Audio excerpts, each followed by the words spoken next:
In a world where the power of the consumer is being wielded like never before, a new wave of activism is sweeping across the globe. Its latest target is none other than the fast food giant McDonald's.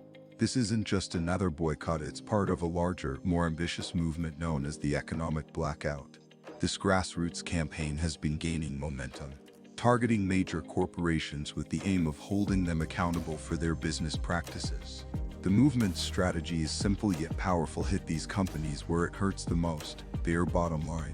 By encouraging consumers to withhold their spending, the economic blackout aims to force these corporations to rethink their policies and practices. The choice of McDonald's as the latest target is no accident. As one of the most recognizable brands in the world, McDonald's represents the epitome of corporate power and influence. With its golden arches visible in nearly every corner of the globe, the fast food chain is a symbol of globalization and consumer culture, but it's also been a lightning rod for criticism.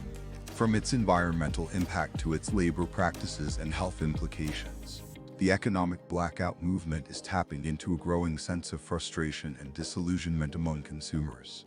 In an era where social media can amplify voices and mobilize action at an unprecedented scale, the movement is leveraging these tools to spread its message and rally support. The call to boycott McDonald's is being shared across platforms, with activists urging people to think twice before making their next purchase. But what makes this movement particularly interesting is its focus on economic power as a tool for change. By framing consumer spending as a form of voting, the economic blackout is challenging individuals to consider the impact of their choices. This approach is resonating with a diverse range of people, from environmentalists and labor advocates to health-conscious consumers and social justice warriors. The movement's success, however, is not guaranteed. Previous campaigns have had mixed results. The challenge lies in maintaining momentum and ensuring that the message doesn't get lost in the noise. For McDonald's, the stakes are high. The company has been making efforts to address some of the criticisms it faces, from sourcing more sustainable ingredients to improving labor conditions. But for many activists, these changes are too little, too late. They argue that real change requires a fundamental shift in how the company operates.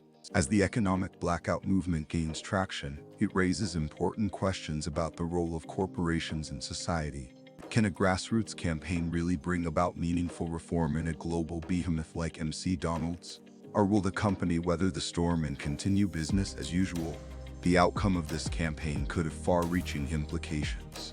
It could signal a shift in how companies engage with their customers.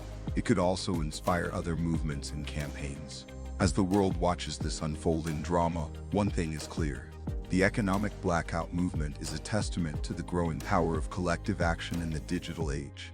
It's a reminder that in a world where corporations wield immense power, consumers still have a voice. Whether or not the boycott of McDonald's will achieve its goals remains to be seen. But it has already succeeded in sparking a conversation about the role of corporations in our lives. As the movement continues to evolve, it will be fascinating to see how it shapes the future of consumer activism. In the end, the economic blackout is more than just a boycott. It's a call to action, a challenge to rethink our relationship with the companies we support, and a reminder that change is possible when we come together with a common purpose. So, as the world watches and waits, the question remains: will you join the blackout?